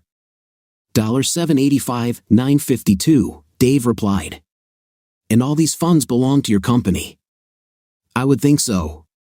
Rich had the authority to negotiate the price on any project as long as the estimated gross margin did not fall below 23%. On all projects that I checked, the margin was slightly above this limit, so he was clearly giving the lowest price in exchange for a bribe, which was nothing compared to the savings for the client. And you had 14 clients willing to do business this way. You realize they'll all be prosecuted too, right? Yes, sir, Dave replied. Do you know where Rich is? No, Dave said. He was supposed to meet Bill on Monday to get his pay package, but given his behavior when I took his bag with his computer and the fact that his wife and family kicked him out, he's probably on the run. Agent Major finished for Dave. Steve, see if you can find his cell phone. Jack ordered, find out where he is. They talked until Steve returned. He's on the run. Luckily, he's not smart enough to turn off his phone or the OnStar system in his car. He's in Ohio on Route 80 heading west. Okay, let's track him and try to apprehend him as late as possible on Sunday. This will give us more time to hold him until charges are filed. Work with local offices as he comes into their area. Have them track him until the time comes to arrest him on suspicion. With the evidence we have, I think we can prepare formal charges by Monday morning, but we can hold him for 48 hours without formally filing charges. Bill, Ellie, and Dave chatted freely on the way home. Before Rich's crimes were discovered, he had other plans to punish his ex-brother, which depended on the results of Ellie's DNA test. If the test had shown that Ellie was Rich's descendant, he would have required 18 years of maintenance after the division of Rich and Sonia's funds. Prison seemed like a much better option than anything he had in mind. The DNA results no longer affected his plans for revenge, and for that, Dave was extremely grateful. Bill dropped Dave and Ellie off, and they immediately agreed to meet Sonia and Dave's parents at Sonia's house. Dave's mom spent most of the meeting in tears after learning about her youngest son's actions. His father looked angry enough to spit nails. Sonia, however, was rightly worried about what would happen to her and her sons. Dave, what do I do now? How are we going to live? I mean, I'm glad that idiot. Oh, Mom, I'm sorry. I didn't mean to say that. It's okay, honey. I understand, Sonia said tearfully. So, Sonia continued, I'm glad he's going to prison. Someday, when we get through the storm, I'll tell you all the things he did to me. But now, what should I do? Dave proposed his plans, hoping Sonia would agree. Well, first we need to get you a lawyer. You should use my lawyer, Angela Hall, for the divorce. If he ends up in jail, you should get the majority of all your joint assets. Then, if what the FBI says turns out to be true, the money Rich stole from the company will be returned. When that happens, I will need some of those funds to reorganize my business. Of the remaining money, I'll put most of it into a trust fund for you and the boys. You will have full access to it as needed. Lastly, I know you have an associate degree in business, so I'm assuming you can do accounting and basic bookkeeping. I would be very glad if you could take Linda's place in my company. The big plus will be that you can work from home and still take care of your boys. How do you like this offer? Sonia threw herself into Dave's arms, crying with joy and relief. Dave's parents also pledged their support. Dave smiled at Ellie, who was beaming with pride at the way her father always took care of the family. On the way home, Dave could hardly bring himself to ask Ellie the pressing question. Babe, we were talking earlier about maybe doing DNA tests. Have you thought about that yet? I've been thinking, and it's a tough decision, but I think we have to do it. Is that okay? Aren't you angry? No, I can't be angry about it.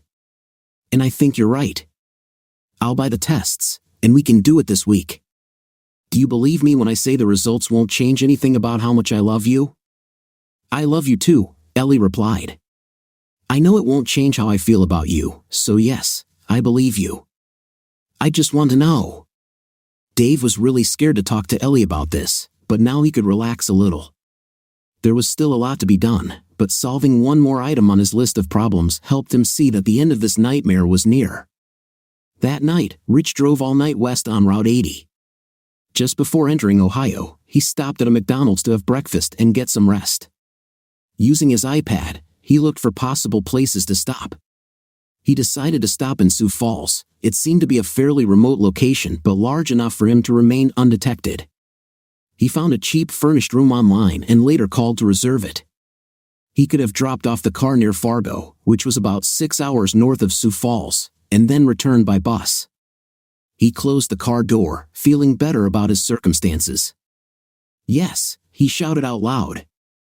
I have a plan. Once back on the road, he began to ponder the likelihood of escaping responsibility. The more he thought about it, the more frightened he became at the thought of how stupid his plan was. However, he felt that he had no choice. For a moment, his spirit sank, and he thought of giving up and seeking mercy from the court, but this choice scared him even more, so he continued moving. His thoughts went back to his family and what he had done to them. He forced his heart to harden and focused on his anger instead of worrying about his regrets. He drove until lack of sleep made driving dangerous.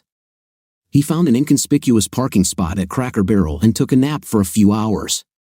On Sunday, he woke up just as the restaurant was opening and decided to have breakfast before heading out. Back on the road, he drove mechanically, still thinking about everything that had happened. No matter how much he wanted to deny responsibility for his mistakes, he felt the growing weight of the consequences he was about to face. He loved his family, he felt some irritation, but he loved his brother. He wondered what had caused him to go so far astray. Daylight was fading as he pulled up to a diner near Omaha. It was only 200 miles to Sioux Falls, where he would find a cheap motel. He had an appointment to get a room in the morning, then he would take care of getting rid of the car in Fargo. Everything was going well, so he thought. He walked towards the door of the diner when two men approached him. As soon as they asked if he was Richard Pearson, he knew he was hooked. The FBI had found its man. On Monday morning, Dave brought donuts, bagels, and coffee and scheduled a meeting for all employees at 9 a.m. At the meeting, he introduced Debbie Gleon and Tammy Fields as the new sales team. His staff supported him after hearing about everything that had happened and were glad that Debbie and Tammy were given more responsibility. All unpleasant news and changes were announced, and once the shock wore off, Dave was able to focus again on moving forward with his business and personal life. Rich was formally charged with several crimes the next morning. Charges against his clients who paid the bribes would follow as the FBI investigated each case. Knowing that he would lose a significant portion of his customer base, Dave began planning changes to his business structure, splitting the manufacturing segment under a new name and developing the distribution business as a new company. He had all the business details in place just in time for Linda's return. He would need all his wits and energy to weather this storm. Dave and Ellie were enjoying dinner for their first Friday Chinese movie night without Linda when he felt his phone vibrate. Looking at the screen, he took a deep breath and answered the call. "What, Linda?" Dave noticed Ellie frown at the mention of her mother's name. "Dave, I miss you. It's good to hear your voice." He answered coldly, "Yeah, what do you want?" I'm ready to go home. Is that okay? Come back later. Tomorrow morning, we'll talk and see where we come up with. Have you found a lawyer? Yes, I hired Rhonda. We'll talk tomorrow, he said, cutting her off before hanging up. Ellie put her hand on his. Are you okay? He had to smile to somehow reassure her. She saw that he was not lying, so she tried to respond as much as possible. Now, how did I cope? Short and sweet and borderline rude. I liked it. Just remind me never to make you angry. Oh, baby, I don't think you could make me as angry as your mother did. They were enjoying their time together watching a movie. They probably wouldn't remember an hour later, as their thoughts were consumed with all the problems in their lives. Their Friday tradition felt strange without Linda, but the father-daughter relationship grew stronger than ever. On Saturday morning, Ellie and Dave were sitting in the living room, each immersed in their iPads when Linda walked in. She didn't know what to say, so she remained silent. Ellie stood up and walked upstairs to her room without looking at or addressing her mother. Dave looked up from the screen in time to see the pain on Linda's face, then returned to his iPad to finish his game of solitaire. Hey, Dave, Linda said. He raised a finger in the universal gesture that means wait.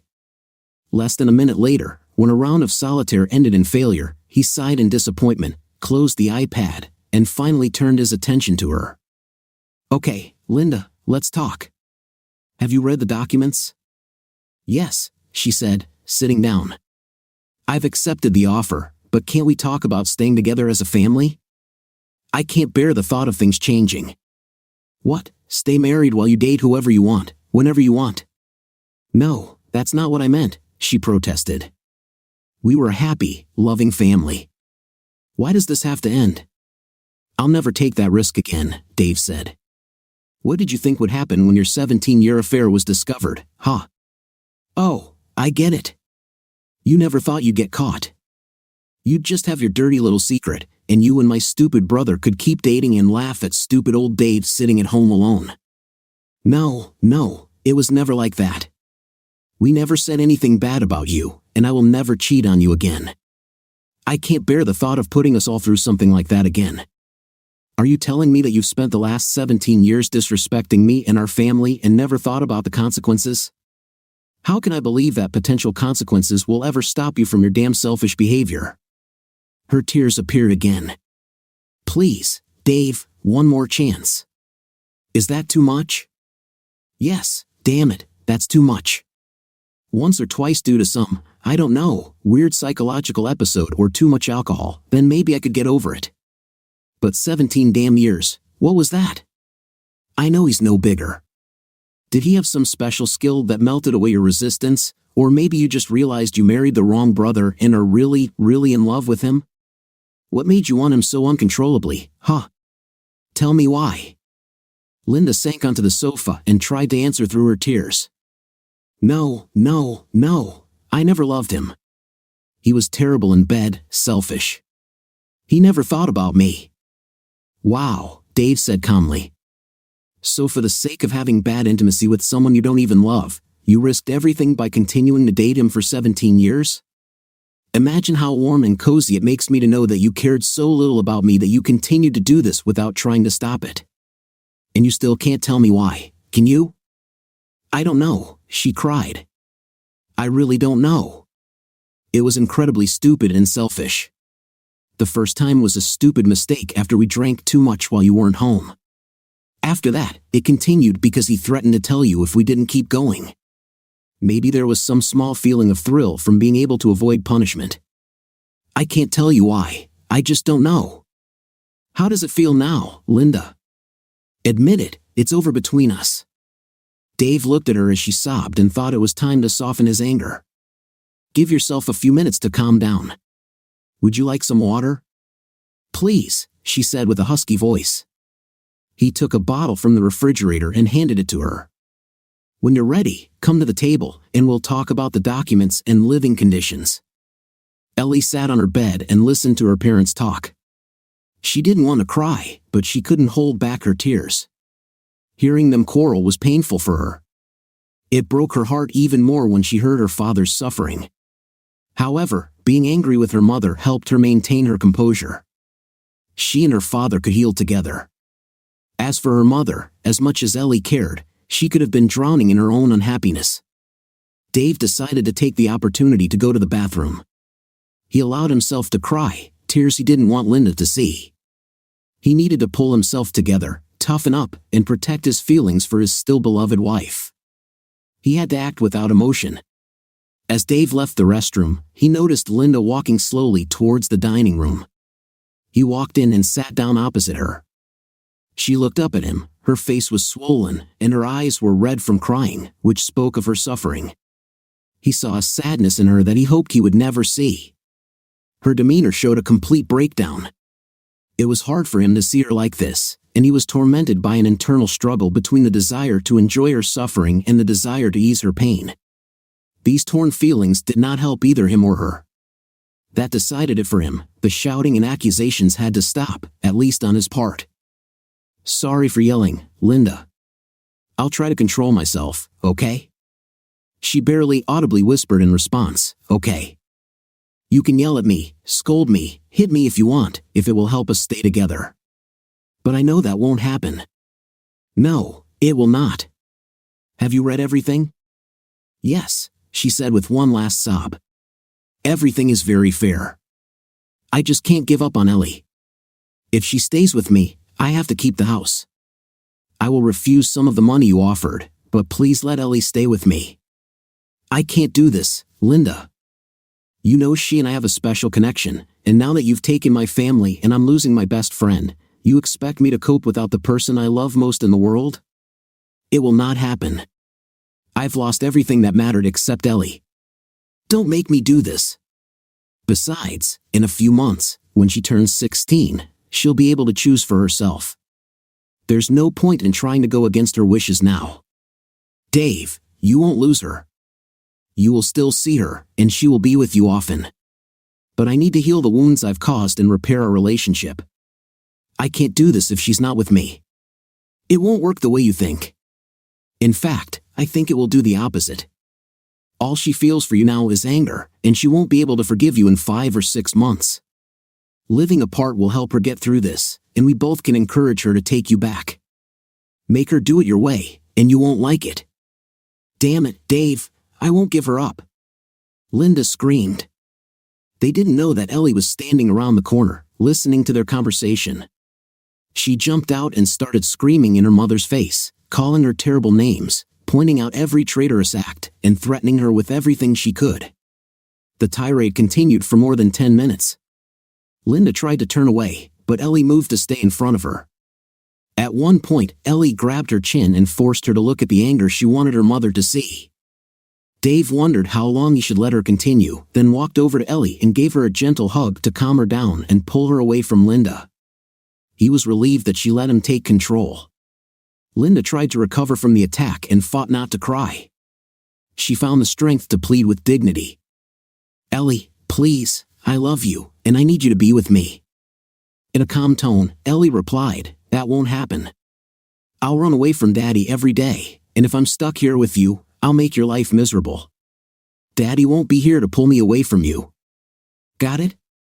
Linda's mother asked, what happened to Mom? Yes, that's what we all want to know, Ellie said. Her message was delivered, and she calmly went up to her room, smiling to herself, although her deep sadness brought more tears. Linda wisely decided that she could not stay in the same house while the divorce was ongoing. She didn't want to rent an apartment because she was going to fight for Ellie and their house, so she temporarily moved in with her sister. The divorce battle lines were drawn, and the family found themselves in court before Judge Stan Lawson. Judge Lawson reviewed the 2 divorce petitions and formed an idea of how the proceeding should proceed. He usually granted requests for family counseling, but it was clear that in this case, it would not improve the situation. Having an affair with my husband's brother for 17 years seemed too difficult to overcome. This meant that the only real problem was custody of their daughter. Following normal norms, he would prefer to give custody to his mother, but the girl was close to the age when she could choose for herself. He decided to see how things would turn out in court. The trial was declared open, and all preliminary procedures were completed. Linda's lawyer began the process. Your Honor, my client does not want a divorce and has filed a counterclaim only if reconciliation proves impossible. In this regard, she asks the court to order at least 12 counseling sessions or until the spouses are reconciled. The judge knew this was coming. Advisor, having familiarized myself with the details of this case, I see no reason for consultation. It is clear that the reasons for this divorce suit make attempts at reconciliation through counseling a waste of time and money. The petition was rejected. Linda's lawyer continued, then, Your Honor, the main issue remains custody of their daughter. My client. Counselor, given the facts before me and to save time, I would like to speak with Ellie Pearson in my office. We'll be leaving for lunch, and Ellie, I invite you to join me and the court officer for a sandwich. Does that suit you? Yes, Your Honor, Ellie replied. Linda stood up and began to object. No, I should be with Mrs. Pearson, you are disturbing the order. No, you should not and will not be present during our conversation. The court officer will ensure her safety and well-being. The trial is adjourned until lunchtime and will resume at 1:30. The bailiff escorted Ellie to the judge's office, and he greeted her with a handshake and a welcoming smile. Hi, Ellie, it's really nice to meet you. And you too, Your Honor, although I would prefer it if my family wasn't in such a mess for us to meet. Yes, he laughed. Outside of court, you don't have to be so formal. Thank you, but I think you've earned your title, and not using it seems wrong. That's very thoughtful of you. Well, young lady, I'm guessing it's been a tough time for you. It was terrible, but not as bad as it was for Dad. That's what I thought. Well, let's look at the sandwich menu, and I'll ask the usher to order. Then we can chat, okay? It sounds good. After the orders were made, they talked about nothing in particular so that the judge could form an opinion about Ellie's personality and maturity. To say that he was impressed by this young lady would be an understatement. After they finished eating, the judge suggested moving on to the main topic. Ellie, just so you understand, it's rare for a mother not to get custody in cases like this. How do you feel about that? Your Honor, I think this is a lazy approach. It doesn't take into account everything that has happened, and it certainly doesn't align with what I want and what I think is best. Okay, that's fair. So what do you think should happen and why? I have to stay with Daddy. This is not just an emotional response from a child. I have many reasons. Can you tell me more? Of course. First of all, my dad and I were always closer than my mom and I. Not in a bad way. I loved my mom, loved in the past tense. Deep in my heart, I'm sure I still love her, but what she did to Dad was cruel. I've never seen Dad cry, and now it happens all the time. She destroyed him. She destroyed me too. Dad and I need each other to get over how she betrayed us. Your mom probably needs you too. Shouldn't that be taken into account? It may sound like I want revenge, but I don't. She did it. She caused it. Besides, Dad isn't the type to be alone. I want more than anything to stay with him. Okay, is there anything else? First of all, I have a question. How old do I have to be before I can choose for myself? 16 years. That's what I thought. It's in 3 months. If you say that I have to live with her, that means that in 3 months, Dad and I will have to spend more money to come and tell you that I want to stay with him. This is all, no. Now I can't control my anger when she's around. I know that someday I'll have to get over it and mend my relationship with her, but forcing me to stay with her right after she does this is not going to make us best friends. In fact, I will be unhappy, and I think I will make her unhappy too. Is it a fact? Let me be honest. I will run to Daddy every chance I get when I'm in the same room with her. I intend to make her understand that forcing you to make the wrong choice was a mistake. Oh, so you have plans to get revenge on her? I wouldn't put it that way, but yes, she'll know it was a mistake. I'm guessing in less than a week, she'll take me to Daddy and tell him to keep me. Would you like to share your plans? Not really. I see, he said with a laugh. Just curious, have you thought about becoming a lawyer? I'm already on that path. Next summer, I'll be helping out on this hall's legal team. That's great to hear, Ellie. I have to say, when you get your bar license, I wouldn't want to be your opponent, he remarked thoughtfully. So, shall we take you back to your dad? It depends. Will you let me stay with him? I will make a decision soon, and everyone will know what I have decided. I know that the judge is considered wise and fair. I very much hope so, and I hope that in an hour you will tell me, just like now. Just like now? Are you blackmailing me? He asked with a friendly smile on his face. No, Your Honor. I'm just telling the truth. The whole truth and nothing but the truth. They smiled, shook hands, and went their separate ways. When Ellie found her father, she told him that she thought everything had gone well. They would soon find out how good it was when the trial resumed. The judge immediately took the initiative. I had a serious conversation with Ellie. Both parents should be very proud of this amazing young woman. She calmly and professionally expressed her thoughts to me, and I took them into account in my decision. Linda and her lawyer were discussing something, and Linda couldn't contain herself. Tell him, she said loudly enough for everyone in the room to hear. The judge, clearly annoyed, slammed his gavel down and glared at them. Counselor, are we in trouble? I'm sorry, Your Honor. My client has informed me of an issue that may affect your decision. Okay, let's listen, and it better be good. Yes, Your Honor. Mrs. Pearson indicated that there is a significant possibility that Mr. David Pearson is not the biological father of their daughter. If this is the case, then it can be argued that he has insufficient grounds to claim custody. Counselor, in Pennsylvania, this is completely irrelevant to custody claims, and you should know that. However, for the benefit of Mr. and Miss Pearson, do you have evidence of this?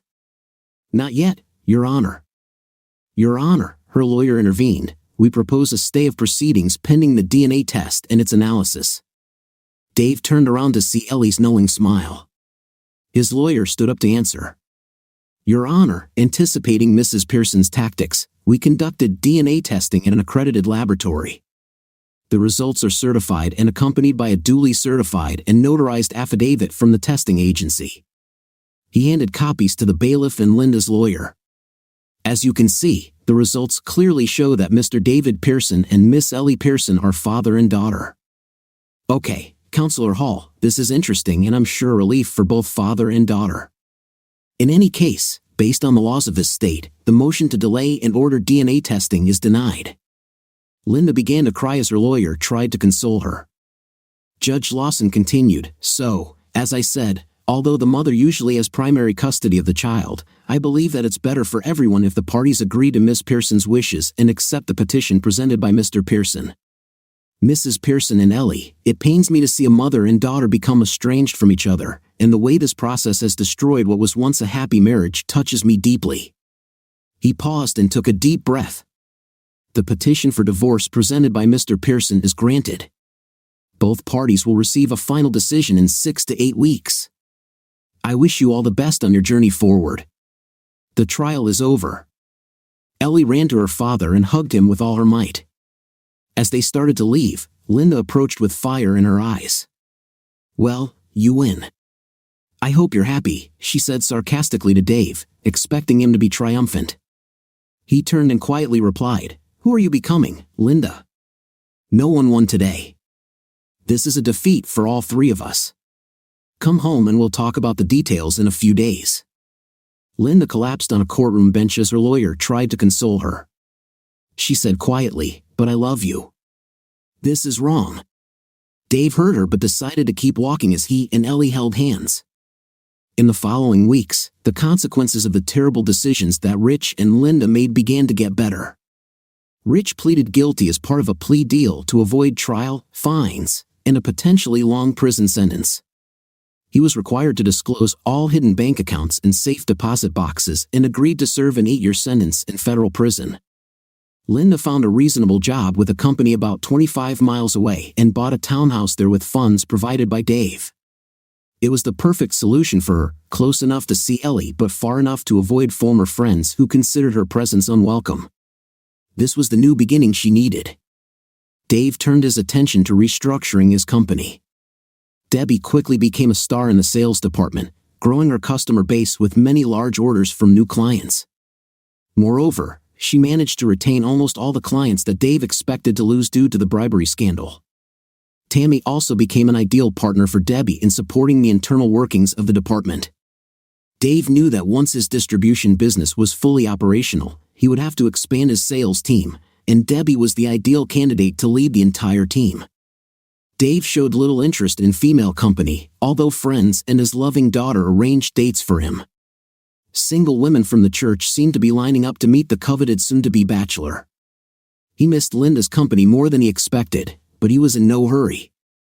In his weak moments, when he allowed himself to ponder the possibilities, there was only one woman on his mind. One morning, a few months after the judge made his decision, Hannah walked into Dave's office with the morning mail. Hey, boss, looks like your divorce papers have arrived. He opened the envelope to check the contents. Yes, it looks like Judge Lawson was right. 7 weeks have passed. I guess I'm a free man now. How do you feel about this? Hannah asked. Dave thought about his emotions before answering. It's a real mixture of feelings, sadness and joy, relief and uncertainty. By mixing all my feelings together, I don't end up with one specific emotion. What I feel most is anticipation. What Linda and I had was special. Now that that's gone, I want to find something special again. You know what I mean? Yes, I understand, she said with a half smile, wondering if the time was right. She turned to the door, hesitated, then slowly closed it, standing with her back to him as if afraid to see his reaction. She quietly expressed what she had been keeping to herself. "Dave, I also need something special. I have to admit something that I was afraid to talk about, but here it is. I love you. I started loving you the day you and Linda kept trying to set me up on dates, but I wanted something out of reach or at least unavailable. You don't have to say anything now, but if you're interested, just ask me out when you're ready. I already know that my answer will be yes." "Dinner tonight?" he asked. "Sure," she replied, remaining in his arms. She turned to see his glowing smile and the sparkle in his eyes. "I'll be at home at 6. I'll cook." "We're something casual," she suggested with a wide smile. "Very casual," she added. "Very, very casual. We have a wonderful friendship, but this will strengthen it and open new horizons for us. I don't want us to move at a snail's pace, but let's explore this exciting new relationship before we try all these excuses, okay? I'm so sorry, Dave. I kept telling myself not to rush you after what you've been through, so you set the pace. There's nothing to regret. Honestly, I wish we were up there right now, but I have to be a little careful. Thanks for understanding. Hannah, all my hesitation is gone. I'm ready to give vent to my feelings.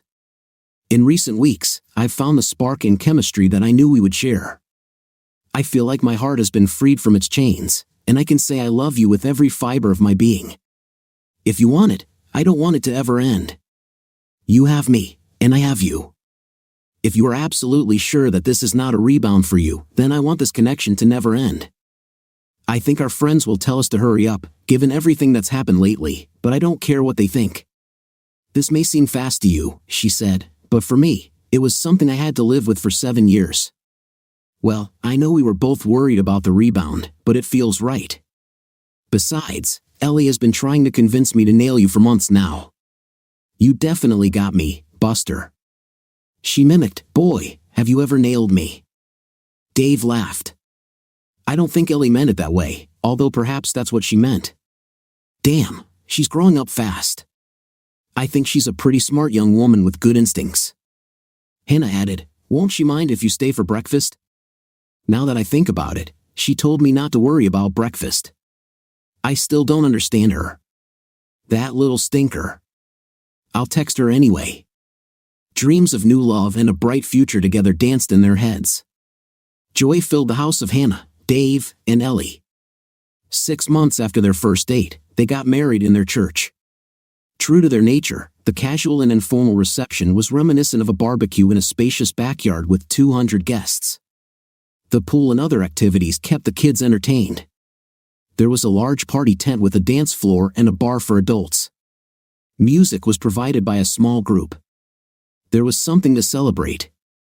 As expected, some family members and friends expressed surprise at how quickly they decided to get married, especially since Hannah was 8 years younger than Dave. The explanation was simple: they quickly realized they had found the right partner. Besides, Hannah was 3 months pregnant, and being at a fairly young age, she and Dave planned to have many more children.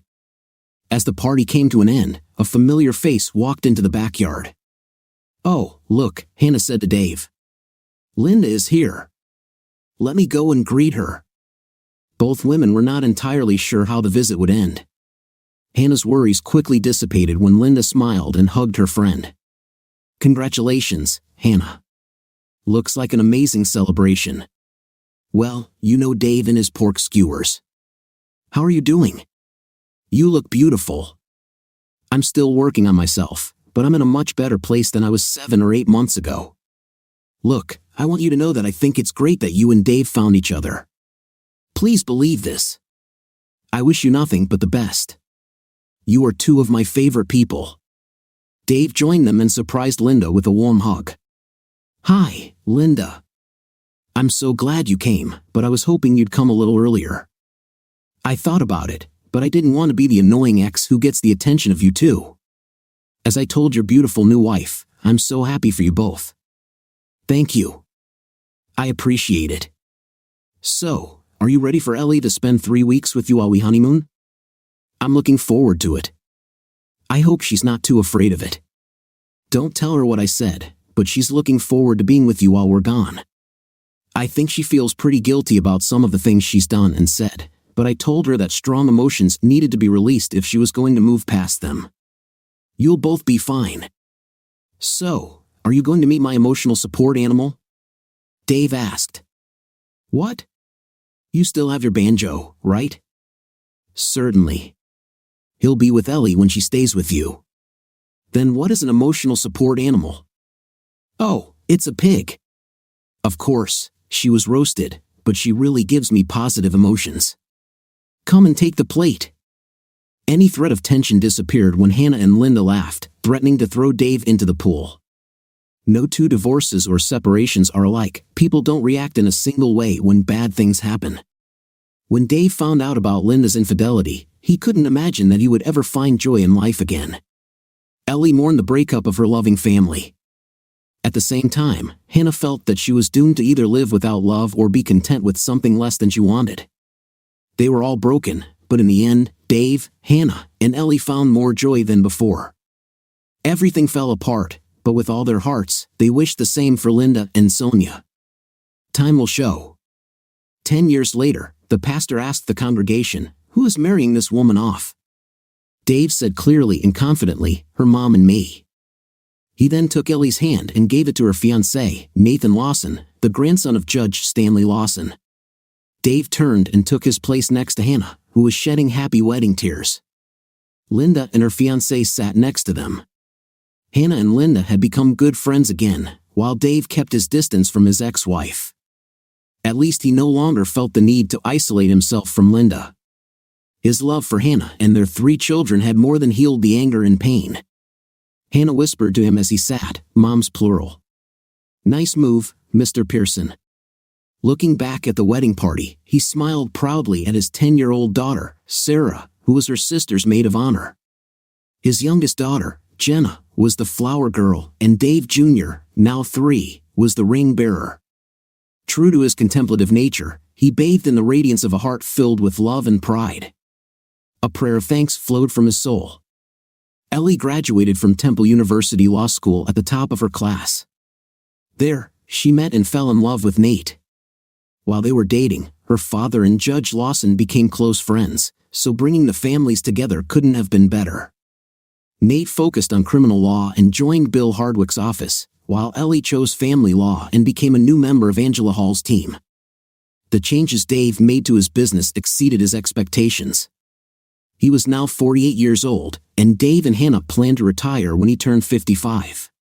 He was by no means a billionaire, but his portfolio and an excellent financial planner made that goal easy to achieve. Sonia married an amazing guy who managed the Eastern Territory of a large pumping company that Dave's business represented. In addition to the 2 boys, Sonia and Rich had a little girl who had just turned 4. Dave's parents were already retired and in good health when they began to transition to leisure activities, including handing over Sunday family dinners to Dave and Hannah. On a Sunday, about 3 months after Ellie's wedding, Dave's father pulled him aside after eating. "Son, I know I made a promise to you, but this time I will break it. Rich is leaving next week and he wanted to see you and the family before he leaves. Can he come this afternoon? I've actually been thinking about contacting him since he came out. I heard he joined a missionary team or something." "Yes, they support poor villages with projects such as building schools and so on. He is going to Tanzania and will be a water purification specialist on the team." How did he contact them while in prison? He believes that his cellmate really changed his life. He became close to the prison ministry team and asked them to help him find a ministry he could join when he was released. After they found out his skills and experience, they put it all in motion. He studied Swahili and, as far as I understand, speaks it fluently. He was also allowed to take many required courses while he served his time, so he was ready to start working right away when he got out. It's been months since his release, completing his training and collecting monthly support. He may come, but Sonia and her family may not react well. He's already been to them several times. Everything is all right with them. God, Sonia never told me. Are you blaming her? You made it clear that you wanted nothing to do with him. Yes, I think you're right. So how do you feel about your brother at this moment? Everything he did seemed to be aimed directly at me, Dad. Maybe that wasn't his intention, but it seemed that way to me. When everything fell apart, I remember thinking that it would have been kinder of him to just put a bullet in me.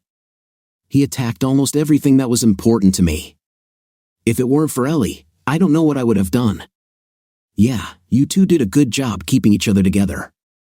Yes, glory to God.